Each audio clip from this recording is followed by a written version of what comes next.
pensiyaçılar üçün sevindirici xəbər. Bu tarixdə bütün ödənişlər başa çatacaq.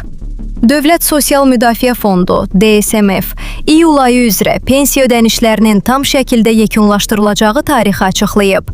Məlumata görə, iyulun 22-sində Respublika üzrə pensiya alan vətəndaşların aylıq ödənişləri tam köçürüləcək. Bununla da iyul ayı üzrə pensiya ödəniş prosesi başa çatmış olacaq. Eyni zamanda qanunvericiliyə uyğun olaraq güzəştli şərtlərlə pensiya hüququ əldə etmiş şəxslərin də vəsaitləri həmin gün onların bank hesablarına köçürüləcək. Qeyd edək ki, pensiyalar vətəndaşların seçdikləri bankların kart hesablarına yatırılır. Ödənişin hesaba daxil olma vaxtı bankın daxili emal prosesindən asılı olaraq cüzi fərqlənə bilər. Vətəndaşlar pensiya və digər sosial ödənişlərlə bağlı məlumatları Dövlət Sosial Müdafiə Fondunun rəsmi xidmətləri vasitəsilə də izləyə bilərlər.